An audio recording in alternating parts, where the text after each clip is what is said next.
All right. Any questions up until now? So reminder, next week begins your presentations. So I think there's no class next Monday. Is that right? Sounds right. So yeah, so we have today, Wednesday, and then next Wednesday is the first presentation. Okay. Good. So we want to continue our discussion of this causal structure of the universe and the sort of favorite way to go about fixing it, which is inflation. Okay, so recall we considered this conformal time eta.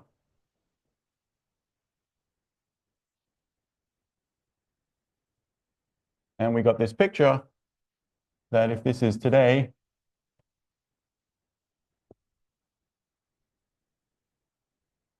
here we are. And we went back to the CMB.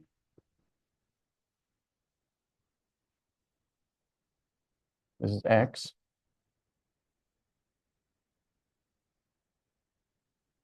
That we deduced that the conformal time that's elapsed since CMB to today, this time was 5 by 10 to the 10 years. So the change in eta. But from CMB back to the Big Bang, it was only a short amount of conformal time. So the past light cone up to this point was much less as I've drawn it. This gap here was 8 by 10 to the 8 years.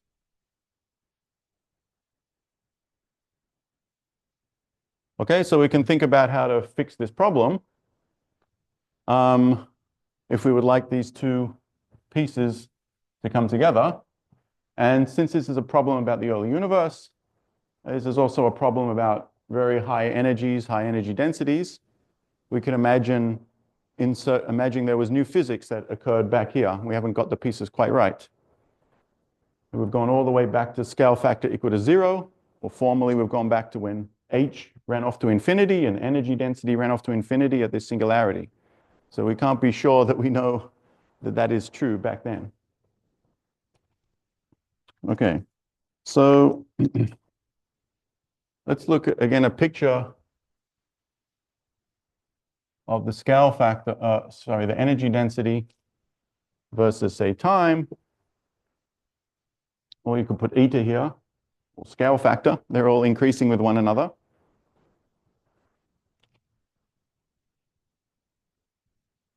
So once again, we have our radiation era, matter era, and then some kind of dark energy era.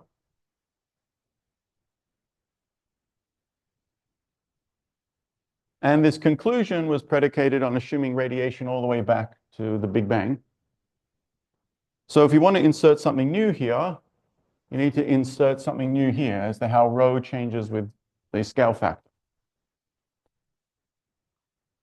Okay, so the simplest idea is to insert a phase that's, I'm sort of going to give you a rough idea of it. Let's imagine that it's just a constant. Okay, and we'll call this new phase inflation. So we're going to insert a approximate constant, let's say. And it goes back, we don't know how far. Okay, it just has to go back far enough, as we'll see. Right, and remember, by the Friedmann equation, right, h squared is 8 pi g over 3. So when we're drawing a plot of rho versus time, or eta, or scale factor, we're also drawing a plot of Hubble, or Hubble squared. It has this exact same shape. There's just some prefactor. Okay, so we're imposing a phase here where rho is a constant, or equivalently where h is a constant.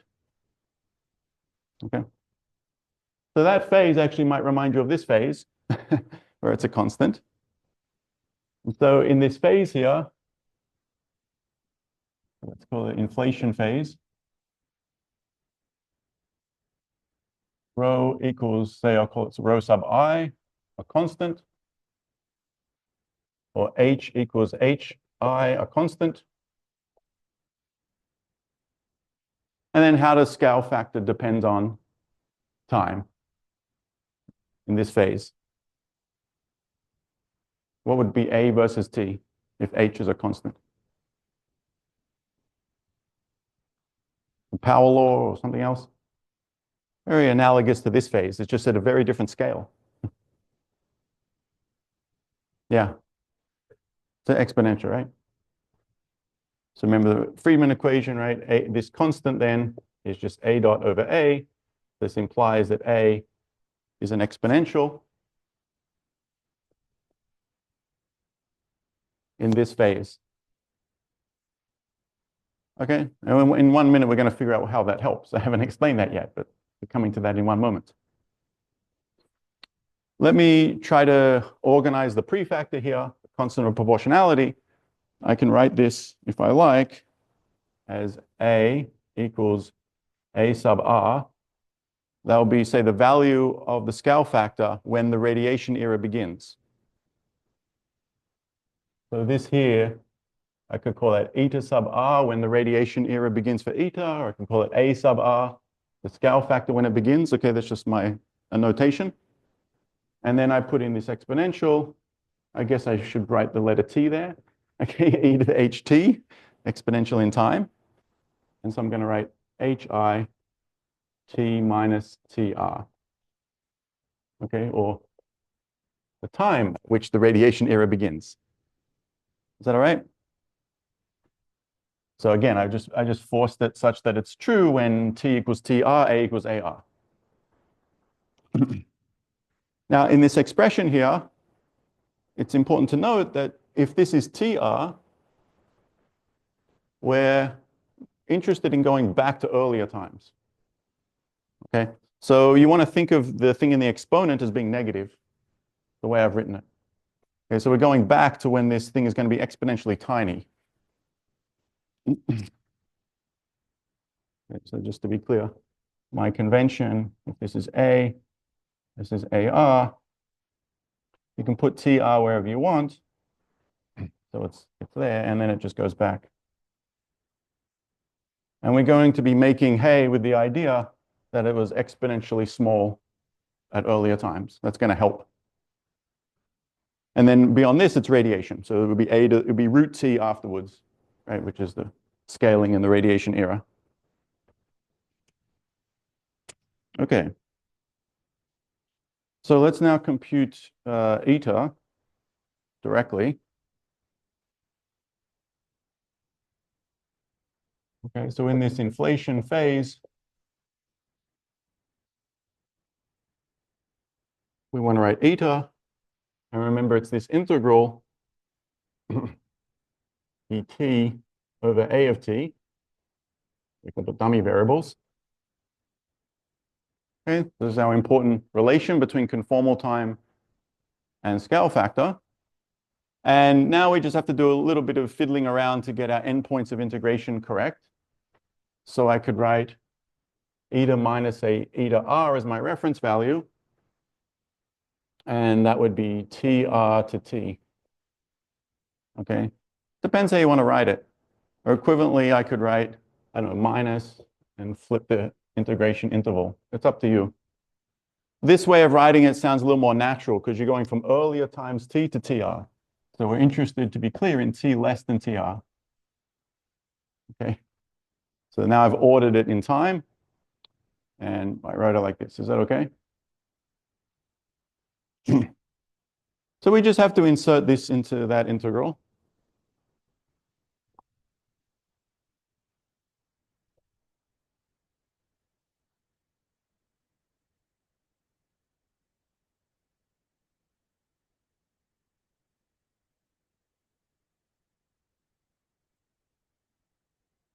Right. So as we go back to earlier times, right? Remember this scale factor here is becoming exponentially small. So this integral is, what's this integral going to do?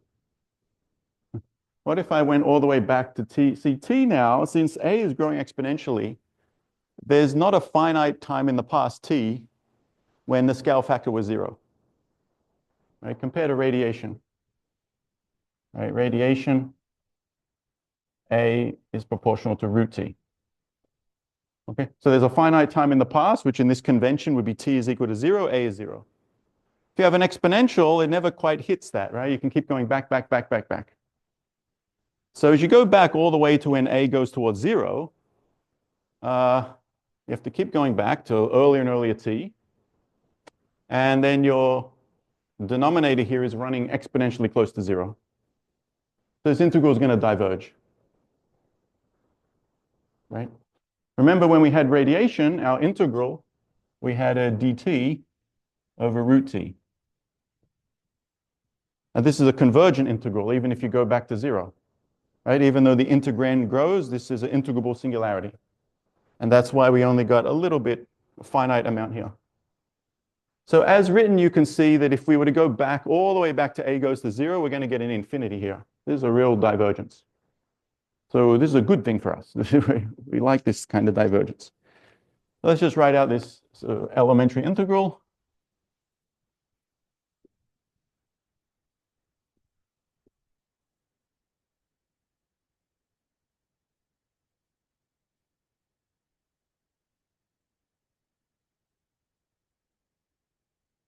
Like this.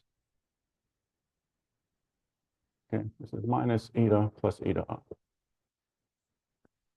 So there are some constants here. This is some constant. This is some constant. That's not so important. We're mainly interested in how eta depends on t.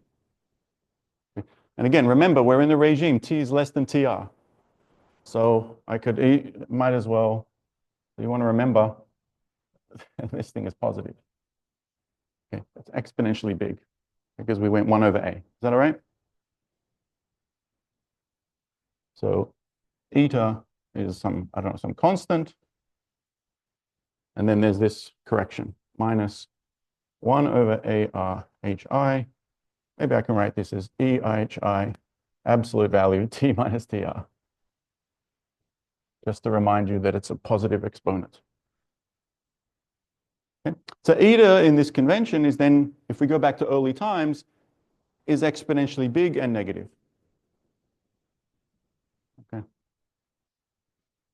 So that means that this thing is getting pushed down as far as you like. We're pushing down eta like crazy.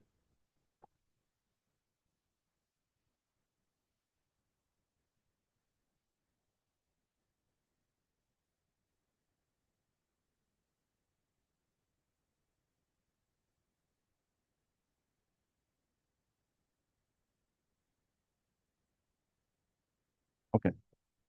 And you can just keep on going as far down as you like. Okay. So the overlap regions can be as big as you want. They can have a common causal past. So first of all, questions about this? Yeah. Would this imply that there is no 0? T can go off the lines.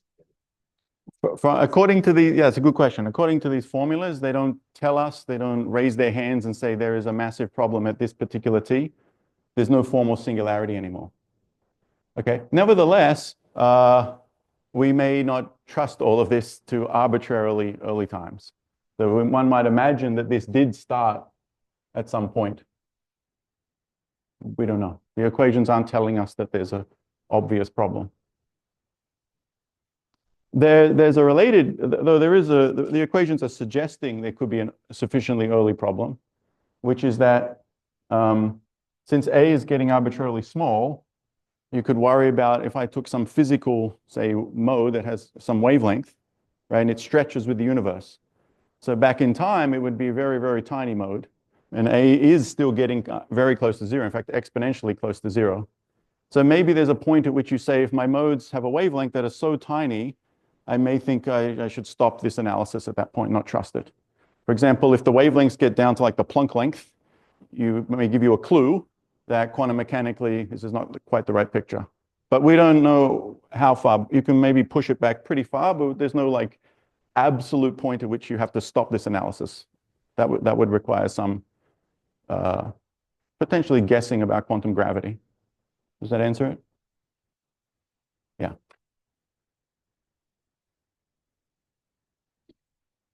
But remember, none of these constructions, whether you had radiation all the way back or this inflation era, give you a theory for the moment things begin. So you could just imagine it starts there somehow with a slightly non-zero scale factor. Maybe that's how things began. All right, other questions? Yeah.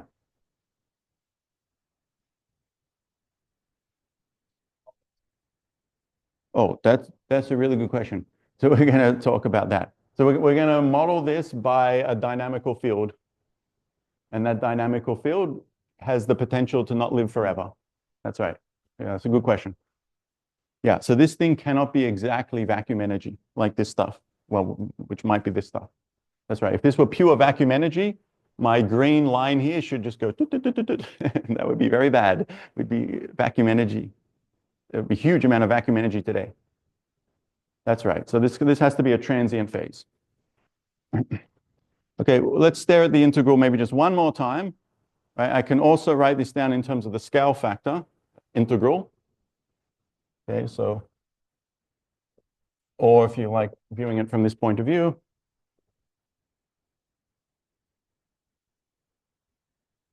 right, many times we wrote dt as 1 over HA, right? Did those kind of integrals. So I could write dt is also dA prime over H A prime, and then there's another A sitting there, so there's actually A prime squared. That's just an equivalent way of writing the integral. Okay. Now, for radiation, let's look at that again. A is 1 over root T. Okay. So Hubble is 1 over 2T. So that means it's proportional to 1 over A squared. Okay, if we were radiation all the way back, H itself, remember, radiation is this era. You imagine H just keeps getting bigger and bigger and bigger. We thought it was radiation all the way back to the Big Bang. I keep extending this curve. H is getting bigger, and it gets bigger like 1 over A squared. Okay, so you can see here that 1 over A squared would cancel that A squared. So you'd have a constant integrand. So it's clearly integrable because it's just a boring integral, actually. So you know it's integrable with respect to time. It's also clearly integral with respect to A. But on the other hand, if I have an inflation phase, this H is a constant. So this becomes 1 over HI.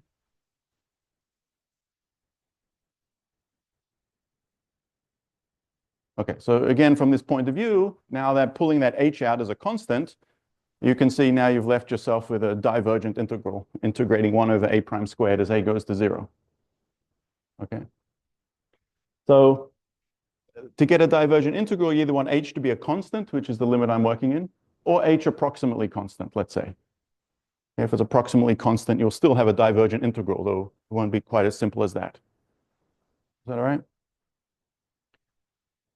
And yeah, we want to write this down.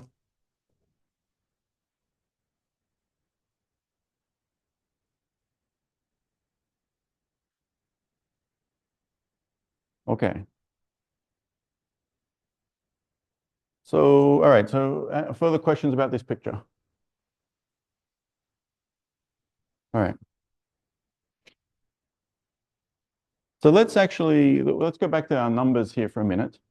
You see, we want a common causal past. This time interval here was some, 50 billion years in conformal time. And the regular piece, so here's,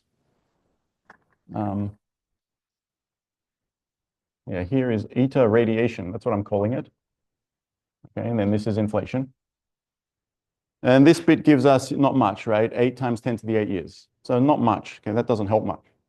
So if we're going to add this new era such that they overlap, this new inflationary era down here, okay,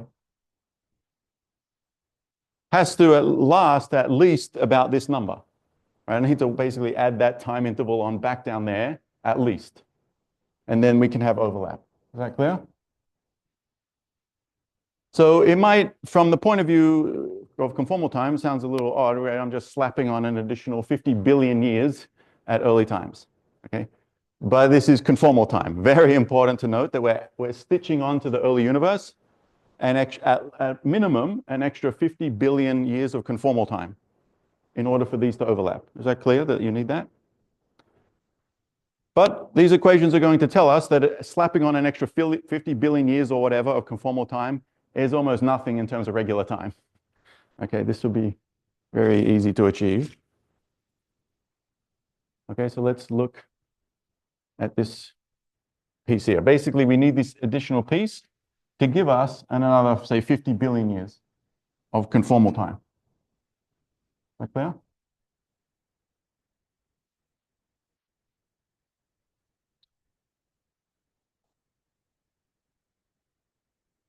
All right. So for this, I'm not going to worry about the number 50 billion too much. I'm just going to emphasize how easy it is to get a huge amount of time. Okay. All right. So first of all, we need to look at H. So H is huge. We're going to stitch this era onto the very, very, very early universe. Okay. Now, no one knows for sure, but a figure of merit for H that comes up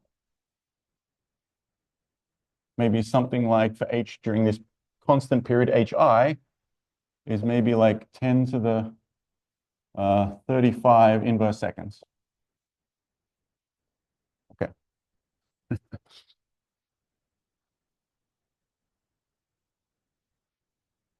That maybe is a little low. Anyway, let's just take that number. Okay.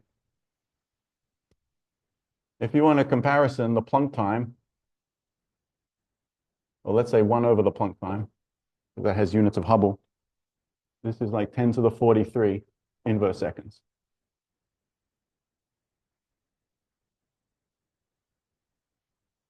So anyway, we're still talking orders of magnitude below the Planck era.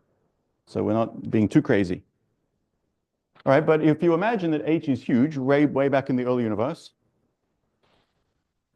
and let's say that the duration, okay, let me write eta is this constant, and then we're shifting things by this amount. Let's write it as e to the hi delta t, where delta t is the duration of inflation. Okay, it's just that exponent, right?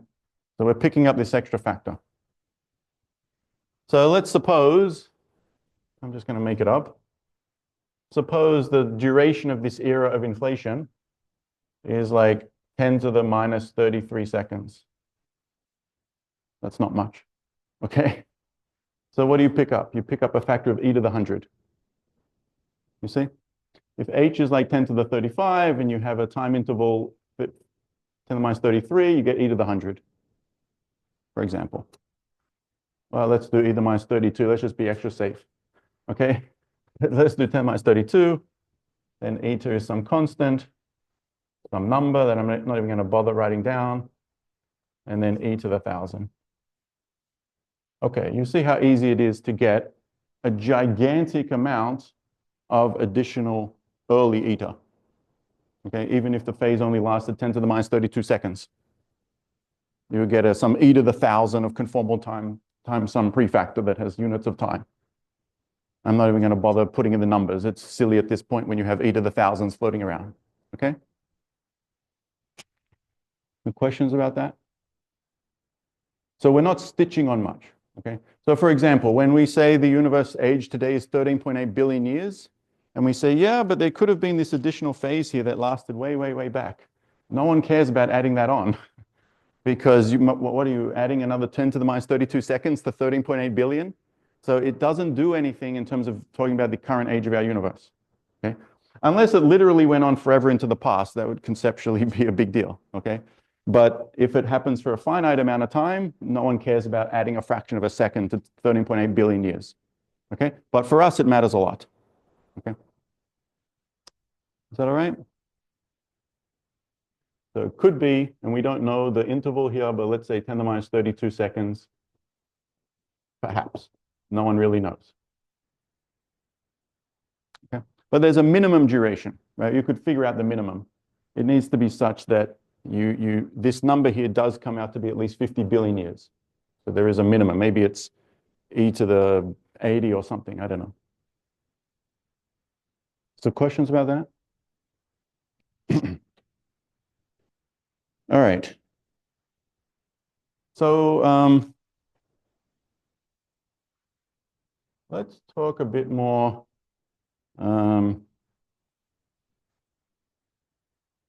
Yeah, about some other good things that happen when we insert this phase.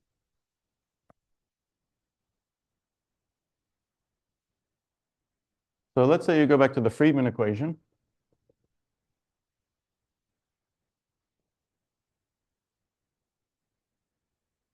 So we're going to include this period of inflation, rho I.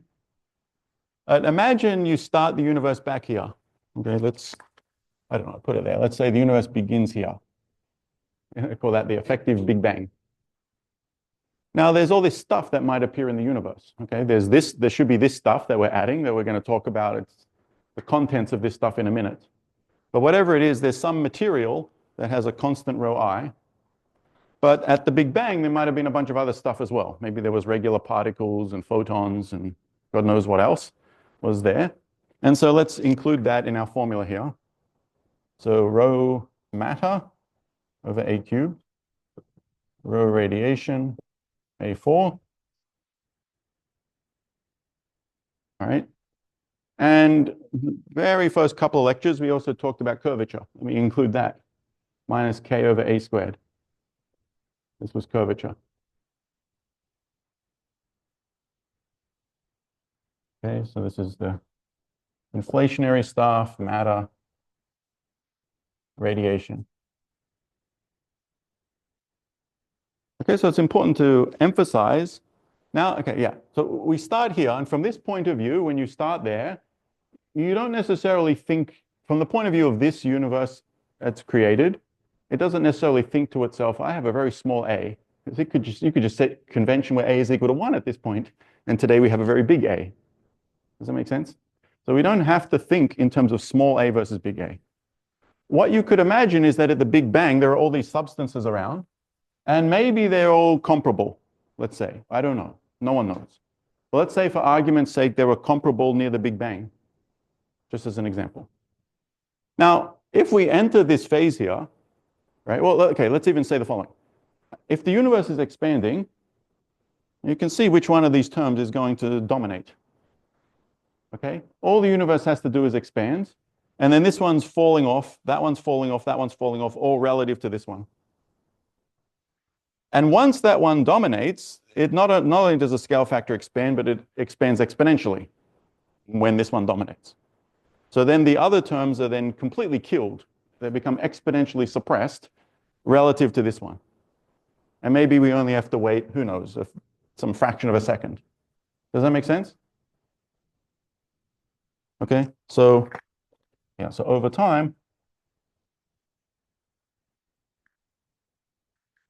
first of all, h squared becomes approximately 8 pi g over 3 rho I, and the matter, the radiation, become negligible. Okay. Curvature, negligible. Now we're going to come back to the matter and radiation in a minute, but let's focus on the curvature term. So relatively speaking, then the curvature is just annihilated exponentially relative to this inflation stuff. And we don't just reduce it a little bit, we kill it exponentially.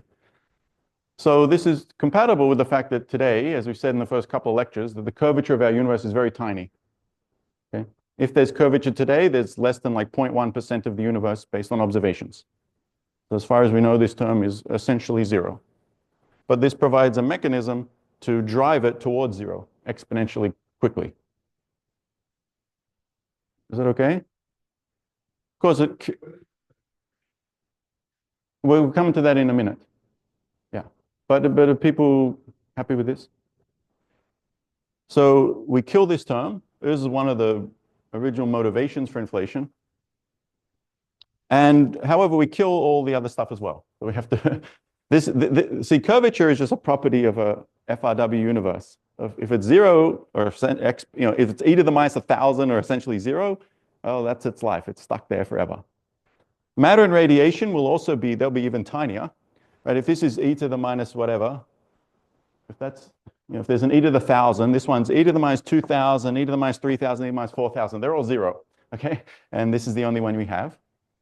And we will need a mechanism to replenish them, okay? And we can talk about the mechanism that will replenish particles. The mechanism will not replenish curvature, so that's good. But we definitely need to rebuild all the particles in the universe. Okay.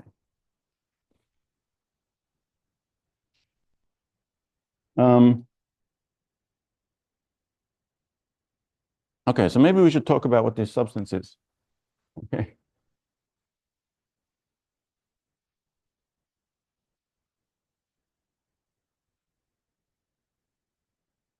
So good, yeah. So pretty much everything we've said so far is true for pure vacuum energy. Okay.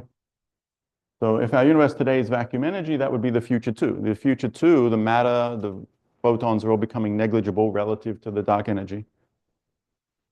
And if there's any curvature out there, if there is this 0.1% curvature, well, it's going to be suppressed too going forwards as well, become even less than 0.1%. All right. But this one, yeah, cannot last forever.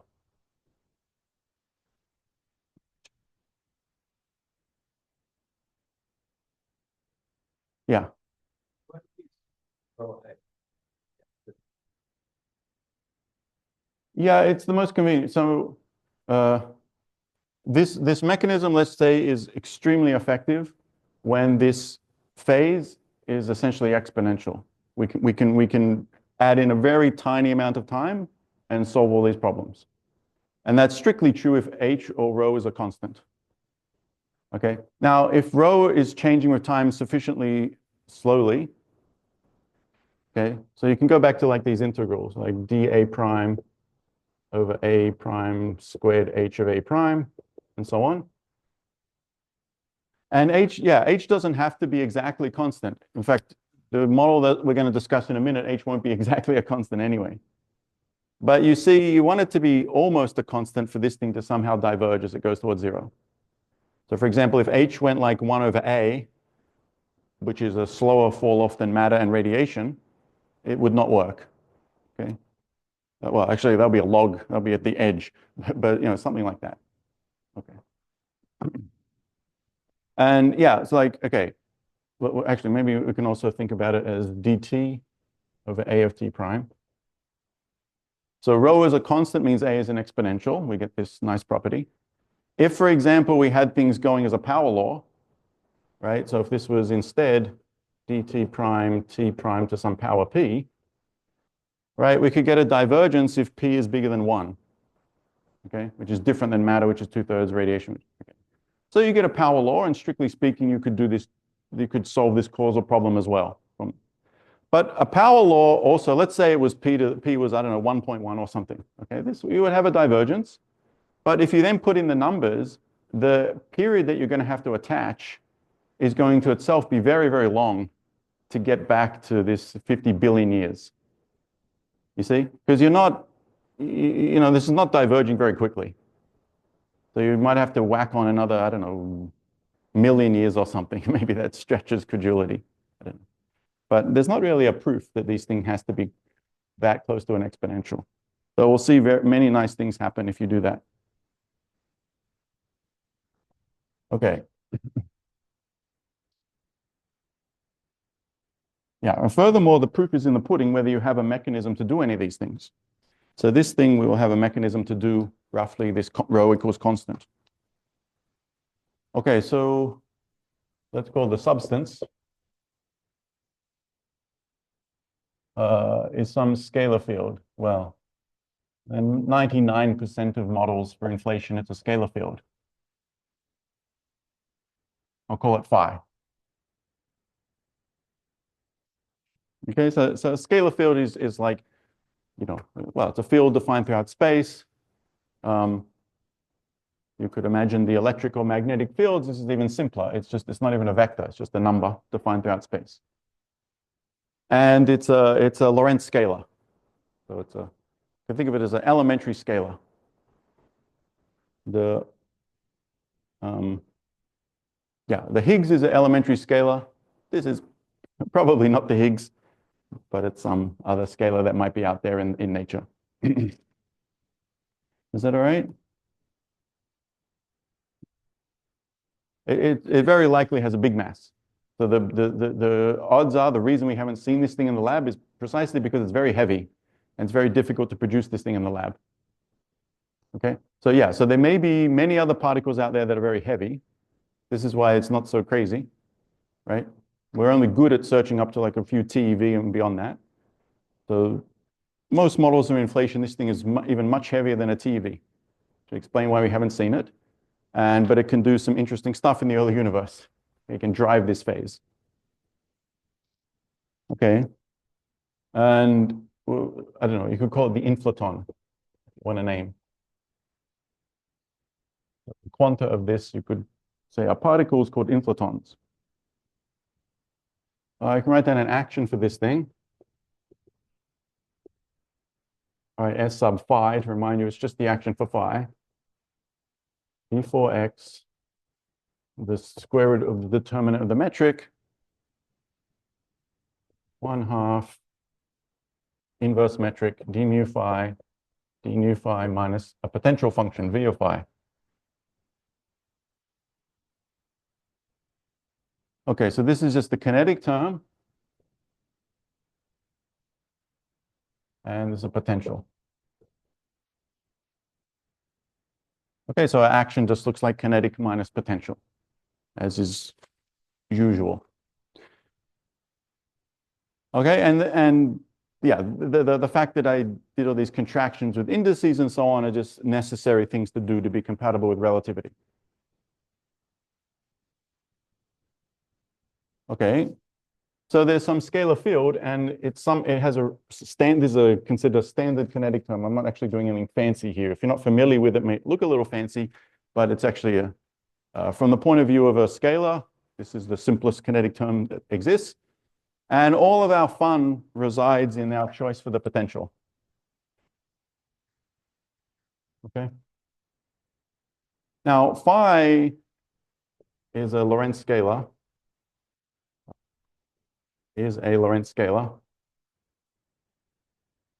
So too is any function of phi. Okay. So this is a good thing and a bad thing, depends on your point of view. But it means that relativity, right? Relativity basically locks in. You see, I have no free parameters in the kinetic term. Any parameters there? This is the metric. That'll be our FRW metric. Okay. I don't have any free parameters. But here's an entire function. So here I have a lot of freedom. I get to cook up this function. And because phi is a Lorentz scalar, and therefore any function of phi is a Lorentz scalar, relativity doesn't tell us what v of phi must equal. So we have to live with this. Okay? So this is a good or a bad thing depending on your point of view, but that's the way it is. So the kind of a family of functions we might think about to organize our thoughts on all this is, let's say, imagine a function that looks like this, has some nice minimum. So that would be the vacuum that we live in. And then let's say it does this. It looks rather flat. Flat.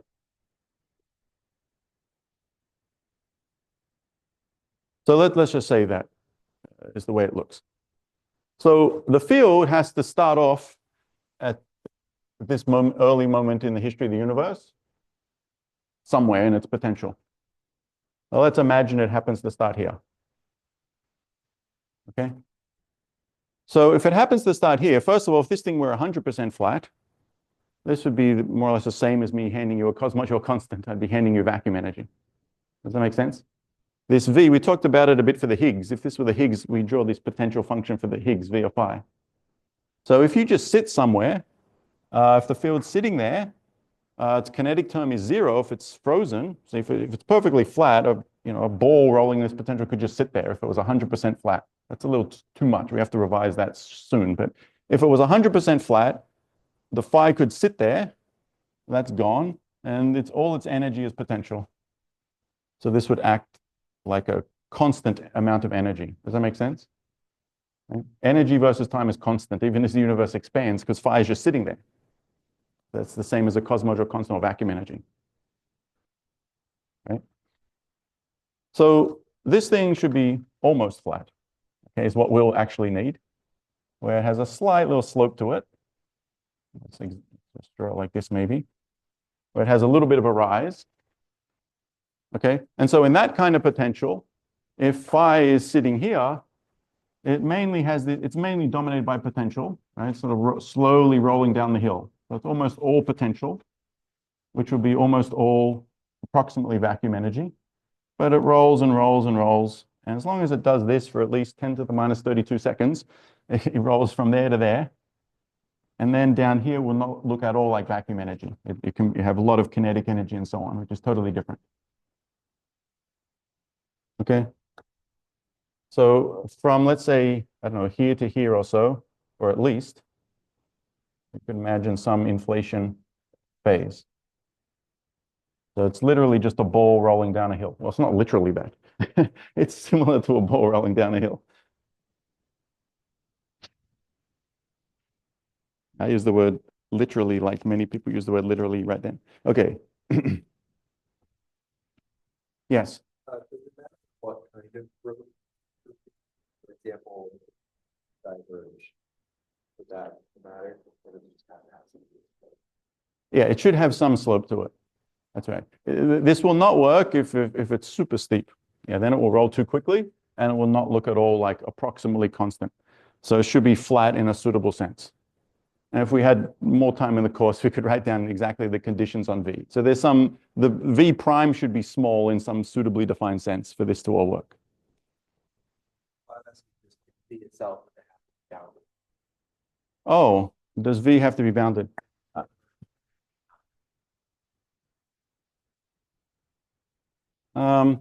Yeah, we could probably get this whole thing. Let's say we started here. We can easily arrange things that we get this 10 to the minus 32 seconds, whatever I'm calling it, from there to there. And then whatever happens over here or over there doesn't matter very much. So you can be agnostic as to what the potential ultimately does, whether it goes up here or if it goes down, and whatever's happening on this side won't obviously affect things very much. Might affect things conceptually. If you have a weird potential like that, you might wonder why didn't the universe start over there and collapse and do all sorts of things. But it's not obvious that we have to worry about those other far regions in field space. Was there other question? Yeah.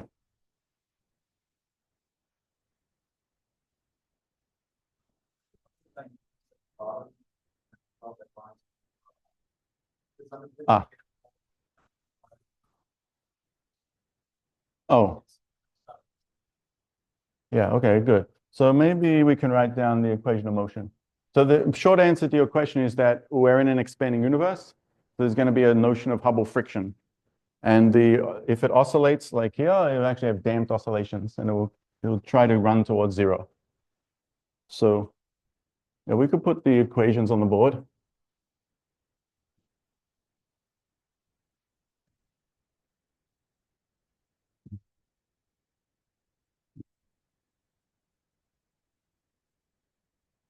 Was there another question though?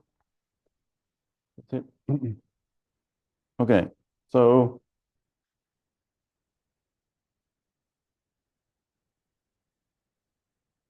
our metric, so we take FRW metric. Well, it's just diagonal.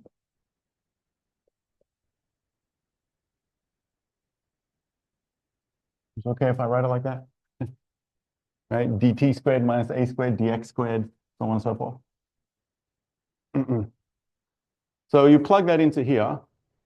So the action is d4x. Right, by the way, d4x, that's just shorthand for dt times d3x, dt, dx, dy, dz. But maybe it's useful to pull out the dt once in a while. And then I'm to write the square root. We could think of this as just the rules of GR. They tell us we have to do this. So I need the square root of the determinant of the metric. So that's a to the 6th square root. So there's an a cubed. Is that clear? The determinant of that thing is just multiply those four numbers. You get 8 to the 6, and that's the square root.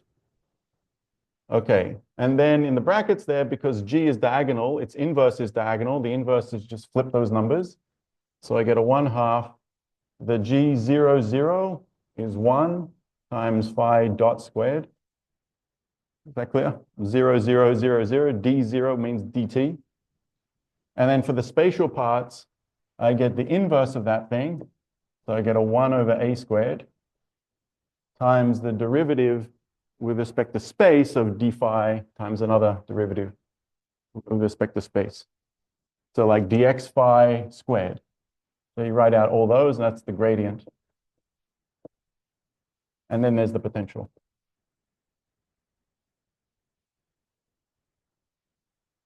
That's what the action looks like. Any questions about that? I think I asked you to do these steps on the homework. Okay, and then there's the equation of motion. So then you can form the Euler-Lagrange equation of motion. Okay, so you see this is an action. Its variable is, there's a phi and a phi dot. Look kind of like a standard Euler-Lagrange type of Lagrangian. Okay, like x and x dot, we have phi and phi dot. So the equation of motion, which you're meant to do as an exercise, or if dealing with fields and Euler-Lagrange is not familiar to you, ask your friend, consult a book. Okay. If you only had this bit and this bit, okay, and along with the a cubed, maybe you should start with that bit before you worry about grad phi's. You'll be able to, I hope, readily check that Euler-Lagrange tells you it's phi double dot plus 3h phi dot. Okay. That appears because there's an a cubed sitting there that multiplies your kinetic term. You have a function of time. That's an explicitly time-dependent Lagrangian. Okay, and then you get the derivative of this thing. That's dv d phi. And then with a bit of work on this term, you get minus the Laplacian acting on phi. Okay, so that's the equation of motion.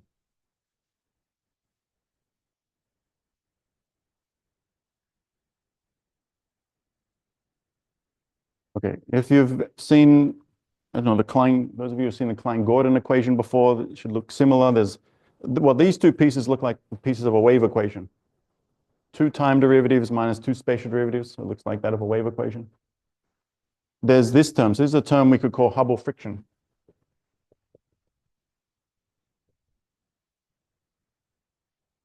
So hopefully we're used to that by now. We get these terms. Like we got, yeah, terms like that for how the density of systems evolved and so on.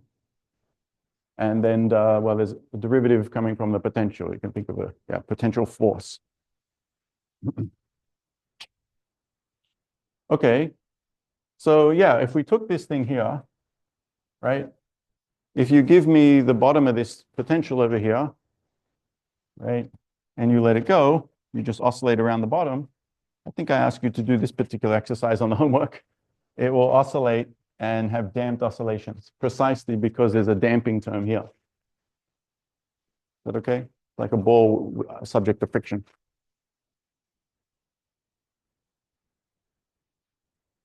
So yeah. All right.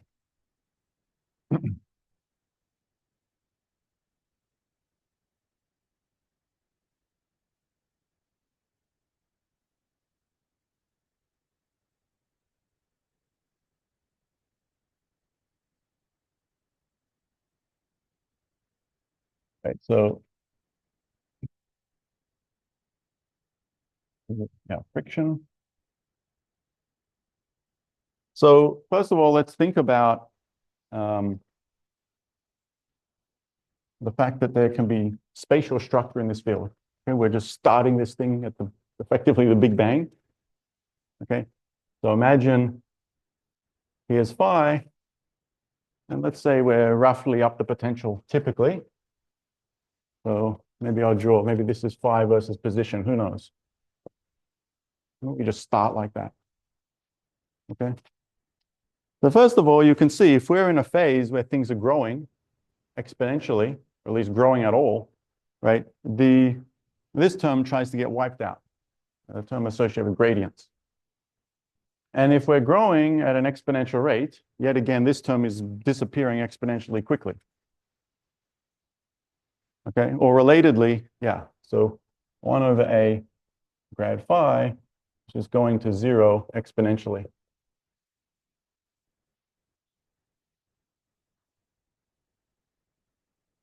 This is not too fancy. This is just like saying that K physical, K over A, is going to 0 exponentially. The same idea. Okay? Or equivalently that your physical wavelengths are just growing exponentially. Okay, so over time, this picture here, if that was the initial state, if we're in this inflating phase, this whole thing is just going to stretch like crazy. Is that all right? Wavelengths just stretch exponentially. So if I was drawing this with respect to x physical, I have to then redraw this a factor of e to the 1,000. Okay, we don't have quite enough board space for me to do that. Okay, so in terms of x co-moving, it stays looking like that, roughly. Is that okay? If we just think about the stretching. And so if this whole thing stretches by, say, e to the 1,000, imagine some insanely big region that's created, we only need a little bit of that relative to e to the 1,000 to be our whole patch that we see today, our 15 billion light years. Okay, so our whole, what we think of this big 15 billion light year observable universe might just be, I don't know, this little region here. Well, let's just say that one. Right, this might be our whole observable universe. Okay, because that size there is actually e to the 1,000 times some prefactor that fixes the units. But I'm not units for you because it's insanity when you have e to the 1,000, right? Is that okay? Let's say e to the 1,000 times the Hubble scale back then, which was very tiny, but e to the 1,000 clobbers it. Is that all right? So you can see our universe is going to look very homogeneous. Phi is almost a constant.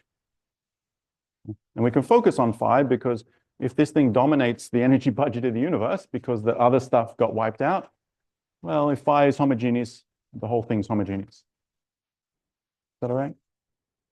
Whatever's around doesn't matter too much. It all gets stretched like crazy.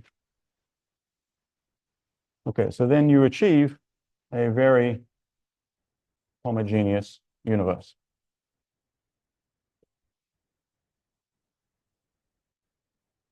So long as we live in this initial phase for a while. Other questions about that? So we didn't have to work too hard to produce a homogeneous universe, right? So initially, this could be inhomogeneous on some microscopic scale, and we just get completely flattened, well, like that. Okay. Right, so then you let this go, and as I said, eventually it oscillates and you have damped oscillations. So this phase won't last forever. Now we can ask the question, well, where does the energy stored in this thing go to?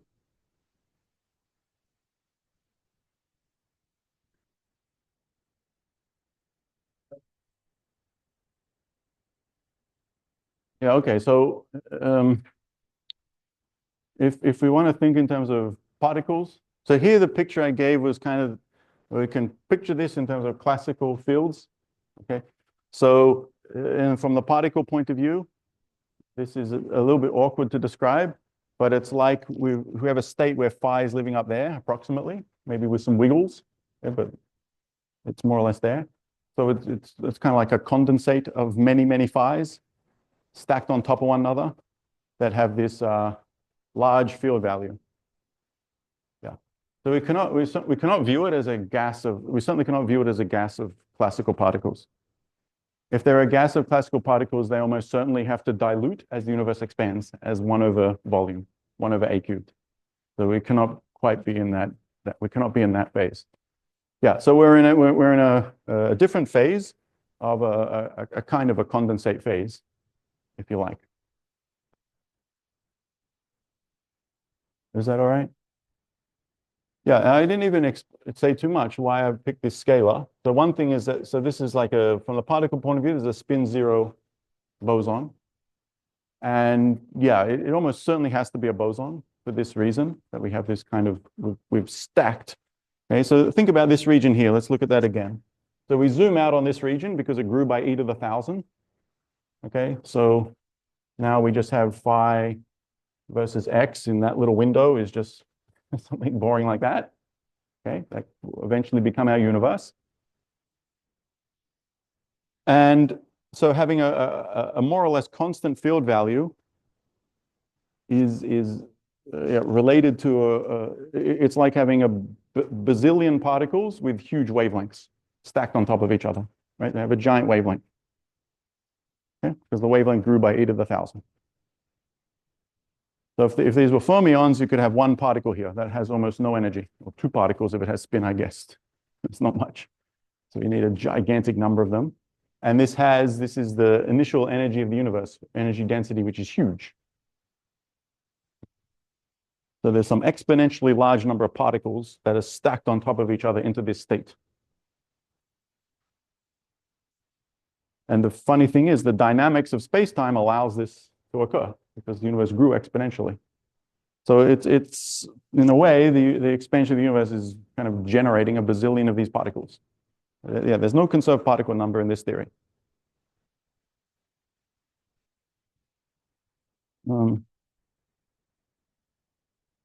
Yeah, so you could kind of, yeah, if I tried to play this game with a vector field, people have played that game. So again, you could have like the cousin of a photon, okay, it's a vector field, and it's also a boson, so you could try to do this.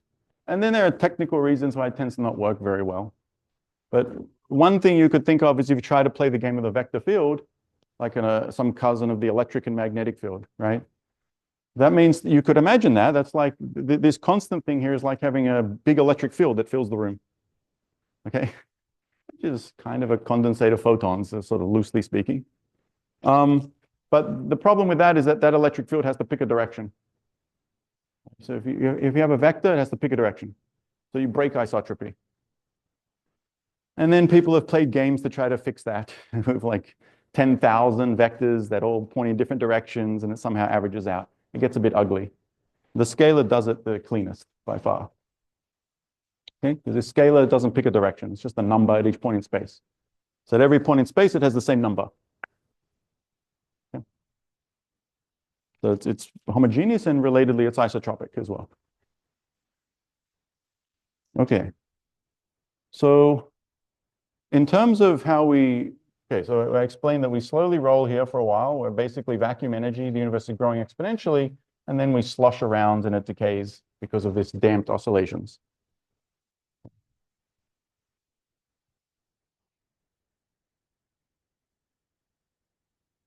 So this damped oscillations, this would be after inflation, some transition period to something else. And then what I should do, I should add something to this action. So in another term, I don't know, delta S, you can couple this to other stuff. There are many ways you could do it. So you could imagine that phi, for example, talks to fermions, psi bar psi, I don't know. Okay, so this is some fermion.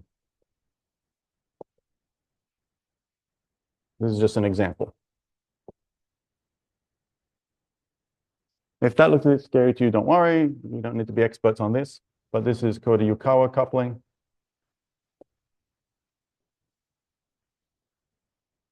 So this would be a picture if I represent phi as a little dotted line. I produce fermions and antifermions. Okay, and so this phi, you just start coupling it to stuff because there's nothing telling us that I shouldn't add all this other stuff as well.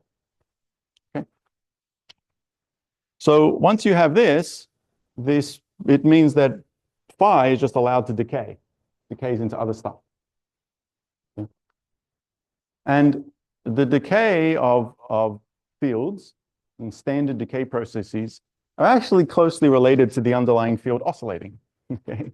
If you were to write down the equation of motion for psi, it will see some term that involves phi, and as phi oscillates, it acts like as this phi, the field is oscillating, as it does at the end here. It takes the psi field, the fermion, and sort of shakes it. You get a kind of forced oscillator, and you produce psi particles. Okay, so oscillations of one field are closely related to the production of other fields through a kind of forced oscillator. Okay, so that's essentially why it happens. It happens, and it happens then. It doesn't happen up here. So it's not decaying up there.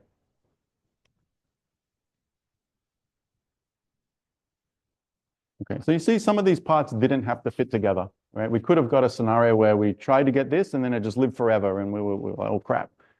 But the pieces of the puzzle allow us to have a temporary phase, which gives us this exponential growth that solves all these problems of causality and homogeneity and isotropy. And then you roll down and it can just decay away into other stuff. These are at super high temperatures or super high energies. So pretty much whatever you decay into is not going to matter too much, actually. As long as something here talks to the standard model. Like if that's a standard model particle, you're good to go. Because if that's, say, the electron interacts with all sorts of other stuff. These are at super high energies, right? Back at the start of the radiation era.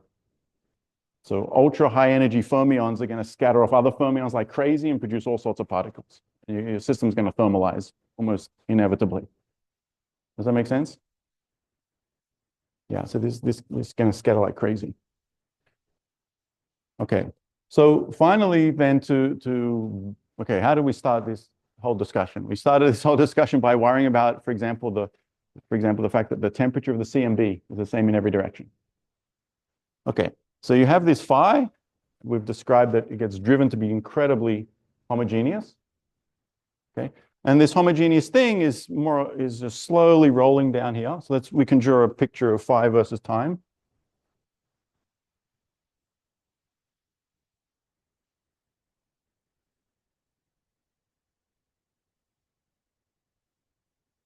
So it's just rolling. This value here is, say, this value here. But it's slowly rolling down. So I should give it a little bit of a slope. Slowly rolling down that ramp. And then when you get to the bottom here, around about here, you pick up speed and you oscillate. So kind of. Okay, and then these oscillations are damped. Right? And this phi is essentially just phi of t. Let's say the background value, we usually put a bar on top of it. And it's the same value throughout the universe because it was driven to the same value. Okay? So therefore, the phi that's oscillating over on that side of the universe and the phi that's oscillating on this side of the universe are doing exactly the same thing. Right? It's just this homogeneous thing oscillating like that, right? This phi that fills the universe. That's a coherent oscillations throughout the whole universe. And therefore, what it decays into is going to be exactly the same stuff over there as in there. This is perfectly homogeneous. Okay, so this is going to decay somehow, some time to decay, and this part of the universe over here will thermalize to some temperature, and that side of the universe will thermalize to the same temperature because it's the same physics. It's the same phi. It decays in the same way. Okay, so if you like, it's the translation symmetry of the field plus the translation symmetry in the laws of physics means that you thermalize to the same temperature everywhere. Okay, so that's how we can explain the temperature is the same everywhere. All right, questions about this?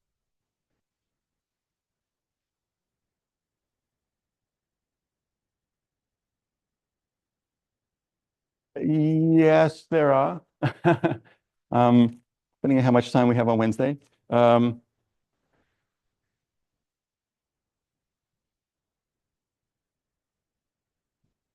even necessarily have to be an even power.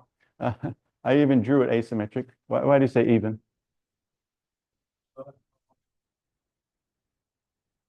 Oh, okay. At this level, this V could be, yeah, but V could be like phi squared plus phi cubed plus phi to the 4, and then the whole thing.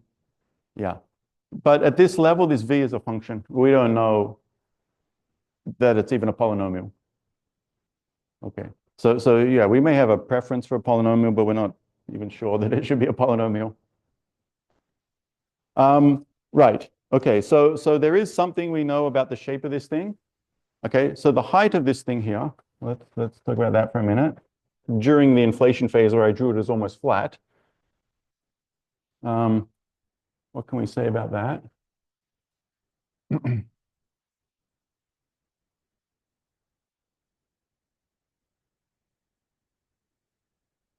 Remember, Hubble during inflation is then this 8 pi g over 3 rho of this stuff. And if the field is moving very slowly, all of its energy is essentially potential.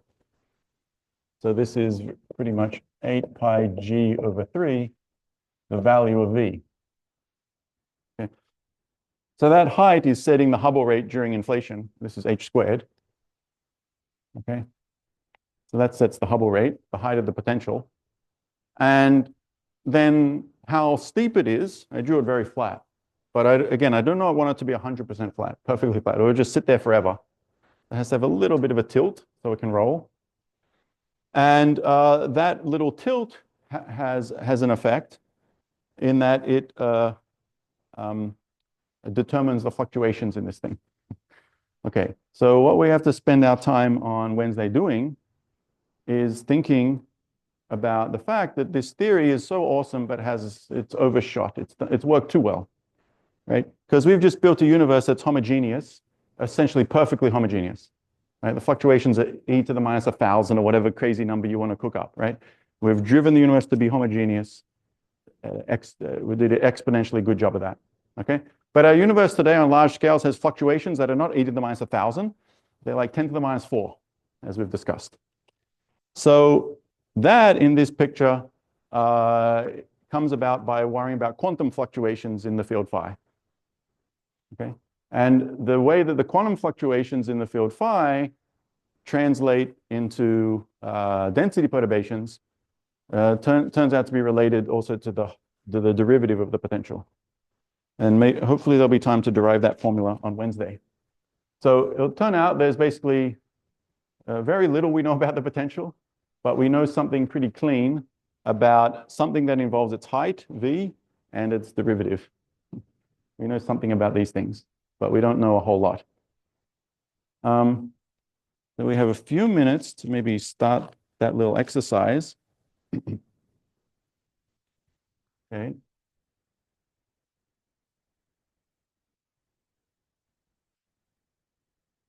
So let's just say classically, so everything we've done so far would be considered classical from the field point of view. Okay? Even though we said these fancy words about a condensate, that's a very quantum thing from a particle point of view. This is all classical from the field point of view. Okay, so classically, phi was driven to be homogeneous. Okay, we don't want that. So what we should do is quantumly, if that is a word, we should write phi. We could write it as its value, the classical value it just got driven to, plus quantum fluctuations. So I could write as maybe delta phi. Yeah, delta phi will do, and they can depend on space and time. Okay, we should expand like this. And so these quantum fluctuations mean that if let's say this value is the classical value, so this is phi bar, okay? So we're in some patch of space where it's just driven to this mean value. There can be quantum fluctuations around this, delta phi. There will be, Heisenberg will tell us the field has to deviate a little bit from place to place. Otherwise, you'll know everything about phi. You know its value is phi bar, and you know its time derivative. Time derivative is just some simple number from solving the evolution equation. So you know phi and phi dot, so you'll break the uncertainty principle. So there will be fluctuations around this. And we can write the first stab at that and then pick it up on Wednesday. So to handle those fluctuations, you can plug that in back into the action. So the action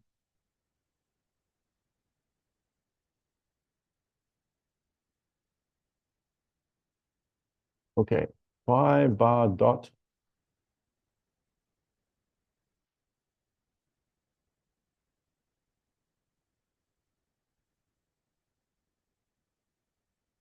I'm going to write grad delta phi squared.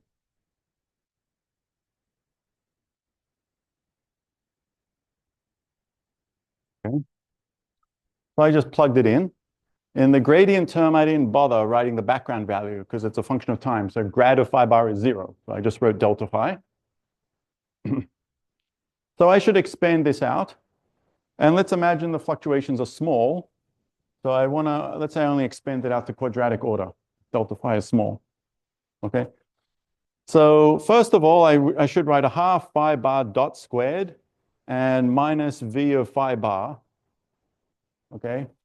But that's the background stuff that we've already taken care of. Okay. So that equals, I don't know, S background. Okay. The stuff we already did. Is that okay? Then the next order, you go to stuff that's linear in delta phi, right? So there's going to be stuff like dt, d3x, a cubed, I don't know, phi bar dot delta phi dot. This is going to give me minus delta phi dv d phi bar. That would be the linear terms. Okay, if I did that right. Those are the linear terms. And the linear terms are going to be, I'm not going to ask Colin, because he already knows the answer is 0. The linear terms are 0. Quickly, why are the linear terms 0?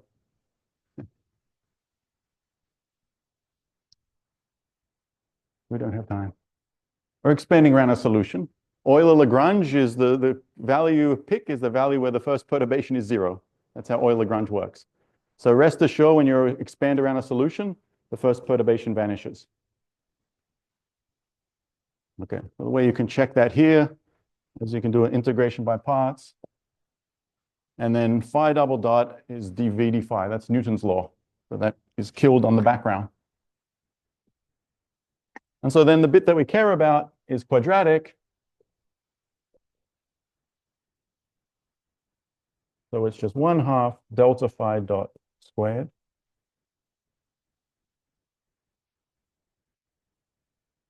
So far, the kinetic term, it looks the same. I just put a delta phi everywhere.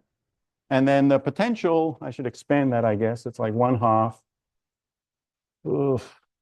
d2v d phi bar squared. That's the second derivative of the potential times delta phi squared. Okay, so that's the action to quadratic order. So we can call this bit, I don't know, S delta phi. Well, that's a nice quadratic action. And we can deal with this thing. And the first thing on Wednesday we're going to do is note the potential is so flat that its second derivative, we can say, is so small, we're going to not even worry about this term. Though that's just an approximation. Okay, so basically we're just stuck with two kinetic terms. We just have to do the quantum mechanics of that. It's not the world's worst thing. All right, any questions? All right, see you Wednesday.